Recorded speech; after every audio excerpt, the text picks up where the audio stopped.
guys, welcome back to my YouTube channel again. So guys, അപ്പോൾ ഇന്ന് ഞാനൊരു കുഞ്ഞു വീഡിയോ ആണ്. കാരണം ഞാനാണെങ്കിൽ രണ്ട് ഡസ്റ്റ്ബിൻസ് ഉണ്ടാക്കിയിട്ടുണ്ടായിരുന്നു. അപ്പോൾ അതിൻ്റെ ഉണ്ടാക്കുന്ന വീഡിയോ എനിക്കിടാൻ പറ്റിയില്ല. ഉണ്ടാക്കാൻ കുറച്ച് നേരം പിടിച്ചു. ഉണ്ടാക്കാൻ സിമ്പിളാണ്, പക്ഷെ ഞാനാണെങ്കിൽ മടിച്ച് ഒന്നുണ്ടാക്കും പിന്നെ പോകും, ഒന്നുണ്ടാക്കും പിന്നെ എവിടെയെങ്കിലുമൊക്കെ പോകും. അങ്ങനെ കുറേ നേരമൊക്കെ ഞാൻ ഇങ്ങനെ മടിച്ചിരുന്നിട്ട് ഉണ്ടാക്കിയതാണ്.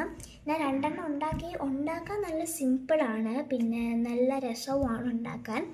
ബട്ട് എനിക്ക് മടിയായതുകൊണ്ടാണ് ഞാൻ പതുക്കെ ഉണ്ടാക്കിയത്. അതുകൊണ്ടാണ് ഒരുപാട് നേരം എടുത്തിട്ട് ഞാൻ ഉണ്ടാക്കി തീരാം. അതുകൊണ്ട് ഞാൻ പിന്നെ ഒരുപാട് നേരം എടുത്ത് ഉണ്ടാക്കി തരാം. അതുകൊണ്ടാണ് ഞാൻ പിന്നെ യൂട്യൂബിൽ വീഡിയോ ഇടാതിരുന്നത്. ഞാൻ ഉണ്ടാക്കിയത് കാണിച്ചു തരാം. ഒരു ബ്ലൂ കളറും പിന്നെ ലാവൻഡർ കളറും. എനിക്ക് ഏറ്റവും ഇഷ്ടപ്പെട്ട ബ്ലൂ കളറാണ്. കാരണം ബ്ലൂ കളർ പെർഫെക്റ്റ് ആയിട്ട് വന്നു, പക്ഷേ ലാവൻഡർ അത്ര പെർഫെക്റ്റ് ആയില്ല. പിന്നെ ആദ്യം ലാവൻഡർ കാണിച്ചു തരാം. ഇതാണ് ഞാൻ ലാവൻഡർ ഉണ്ടാക്കിയത്. ലാവൻഡർ എനിക്ക് അത്രയ്ക്കും ഇഷ്ടപ്പെടാത്തതുകൊണ്ട് ഞാൻ അതിൻ്റെ അകത്ത് ഇപ്പോഴേ കുറേ വേസ്റ്റ് ഈ ബ്ലൂ കളർ ഉണ്ടാക്കിയപ്പോൾ അതിൻ്റെ വേസ്റ്റ് അത്രയും ഞാൻ ഇതിൻ്റെ അകത്താണ് കേട്ടോ ഇട്ടത്. ഈ ബ്ലൂ കളർ ഓരോ പേപ്പർ കട്ട് ചെയ്ത് അങ്ങനെയൊക്കെ വരത്തില്ലേ, അത് അത്രയും ഞാൻ ഇതിൻ്റെ അകത്താണ് എടുത്തിട്ടത്. അന്ന് അപ്പുറത്തെ റൂമിൽ പോയി തച്ചിരി റൂമിൽ പോയി ഡസ്റ്റ്ബിന്ന് തുറന്ന് അതിൻ്റെ അകത്ത് ഇടാൻ വയ്യ, അതൊന്നും ഇതിൻ്റെ അകത്ത് തന്നെ ഇട്ടു. നല്ല യൂസ്ഫുള്ളാണ് സംഭവം.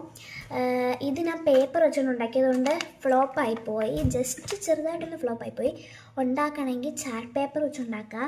അപ്പോൾ ഞാൻ ജസ്റ്റ് സെക്കൻഡ് ഇതാണ് കേട്ടോ ഉണ്ടാക്കിയത്. എൻ്റെ ഫസ്റ്റ് ട്രൈ ആയിരുന്നു ഇത്, അതുകൊണ്ട് എനിക്ക് അത്ര ഇത് വന്നില്ല. ഇതും ചാർട്ട് വെച്ച് ഉണ്ടാക്കണോ അതോ പേപ്പർ വെച്ച് ഉണ്ടാക്കണോ ഒരു ഐഡിയ ഇല്ല. ഞാൻ ഇംഗ്ലീഷ് ആച്ചിൻ്റെ വീഡിയോ ഇട്ടാണ് ഉണ്ടാക്കാൻ നോക്കിയത്. അവർ വേറെ എന്തോ കട്ടിയുള്ള പേപ്പറാണ് യൂസ് ചെയ്തിട്ടുള്ളത്. ഞാൻ നോർമൽ A4 ഷീറ്റ് പേപ്പർ വെച്ചാണ് ഉണ്ടാക്കിയത്. അപ്പോൾ അത് ഫ്ലോപ്പ് ആയപ്പോൾ എനിക്ക് രണ്ടാമത് മനസ്സിലായി, ഒന്നല്ലെങ്കിൽ കട്ടിയുള്ള പേപ്പർ യൂസ് ചെയ്യണം, അല്ലെങ്കിൽ ചാർട്ട് പേപ്പർ യൂസ് ചെയ്യണം. അപ്പോൾ എൻ്റെ കയ്യിൽ കട്ടിയുള്ള പേപ്പർ ഇല്ലായിരുന്നു, അതുകൊണ്ട് ഞാൻ ചാർട്ട് പേപ്പർ യൂസ് ചെയ്തു. അപ്പോൾ ഇതാണ് എൻ്റെ സെക്കൻഡ് വൺ. നമ്മുടെ വേസ്റ്റസ് ഇങ്ങനെ ഇടാം, എന്നിട്ട് ഇത് തിരിച്ചിങ്ങനെ വയ്ക്കാം. ഇങ്ങനെ ഇടാം, തിരിച്ചിങ്ങനെ വയ്ക്കാം.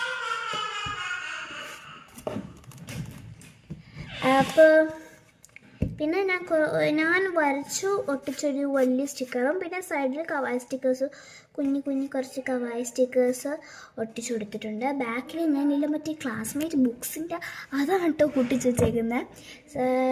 പിന്നെ ഇവിടെ ഞാൻ യൂസ് ചെയ്യുന്ന ഒരു കവായ സ്റ്റിക്കറും പിന്നെ ഞാൻ ഉണ്ടാക്കി ഒട്ടിച്ചൊരു കവായ സ്റ്റിക്കറല്ല സ്റ്റിക്കറും വെച്ചിട്ടുണ്ട്. അകത്ത് ഞാൻ ബ്ലൂ കളർ പെയിൻ്റ് അടിച്ചിട്ടുണ്ട്. അപ്പോൾ ഇനി ഞാൻ ഉണ്ടാക്കണമെങ്കിൽ തീർച്ചയായിട്ടും